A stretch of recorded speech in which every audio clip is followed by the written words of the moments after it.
Thanks for clicking. My name is Mark Mitchell. I'm a mortgage broker here in London, Ontario.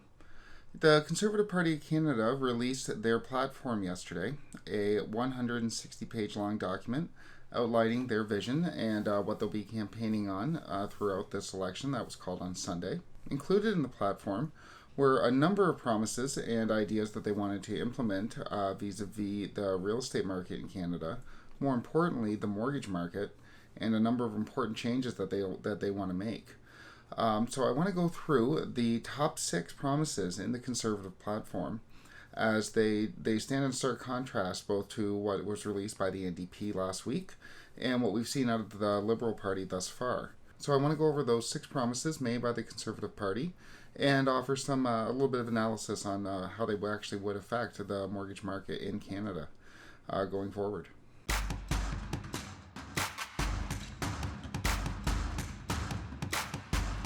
The first idea outlined by the platform for the mortgage market was to encourage 7 and 10-year mortgages in the Canadian real estate market. This is kind of reminiscent of what we see as commonplace in the US, where we see much longer terms, 20, 25, 30-year fixed mortgages in the United States that we just don't have here in Canada. The norm by and large, are 5-year fixed terms or even 5-year variable rates, but they do tend to go to stick just with the 5-year terms. So after that 5 years is up, you have to renegotiate your interest rate or switch lenders to get a lower interest rate if possible. So it doesn't leave people a lot of options to lock in for that 7 and 10-year terms. You can get 7 and 10 years, but the rates are much, much higher, and it's definitely not the norm in Canada. So that's kind of interesting that they do want to start to support some sort of long-term stability for mortgage consumers. Second, and related to the first, they do want to remove stress test requirements for switching your mortgage. So when it comes to at the end of your 5-year term and the bank will offer you a rate. And if you don't like that rate, then you can switch mortgage lenders. But the way it works right now is you have to re-qualify. You have to re-income qualify in order to switch mortgage lenders. So if your income has changed over the past few years, and say you qualified at 4.79 and now you have to qualify at say 6%, well, it's much, much more difficult to switch mortgage lenders. And the thing is that, and the Conservatives are recognizing this, the banks know this. They have far more data than we all do, and they'll know whether or not they'll have a fairly good idea as to whether or not you can qualify to switch your mortgage.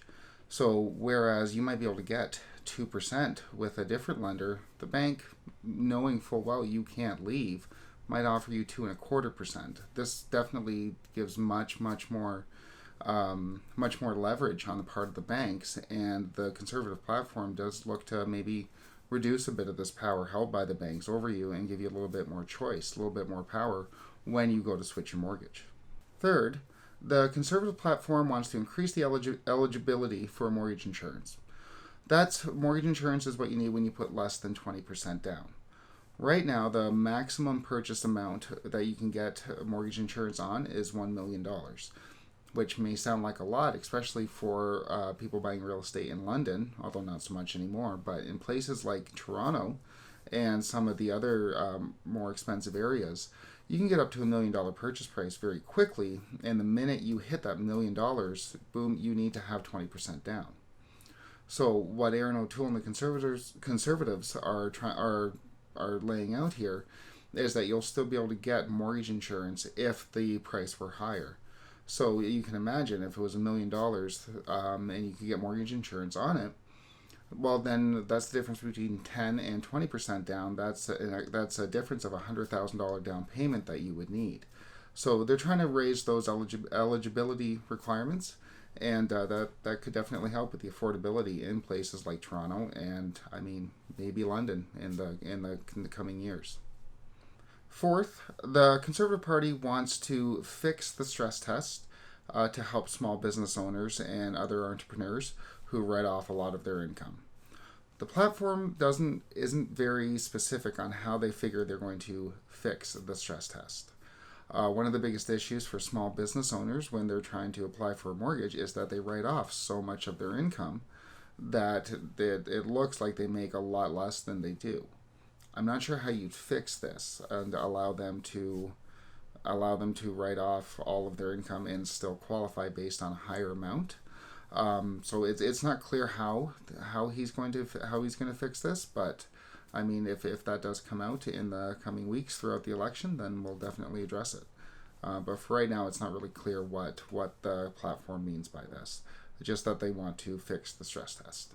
Fifth, and this is a big one, the Conservative platform promises to never impose a capital gains tax on the sale of your principal residence.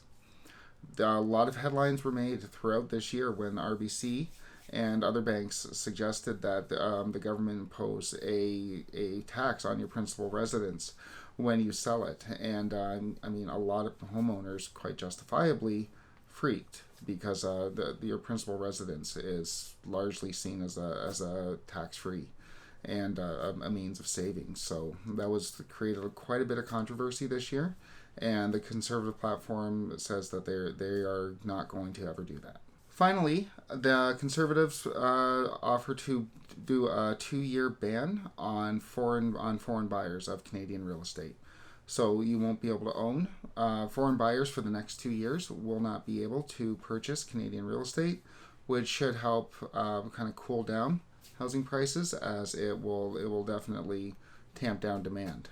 The NDP wants to impose a much higher tax on foreign buyers, and the Conservatives want to ban them outright for the next 2 years. So we do see a big difference there. So those are the top 6 promises made by the Conservative election platform. We'll have more information as they come out. Please do click like and subscribe to receive that information. If you have any questions or comments, please do feel free to leave them below, and we'll have more videos as they come out. Thank you.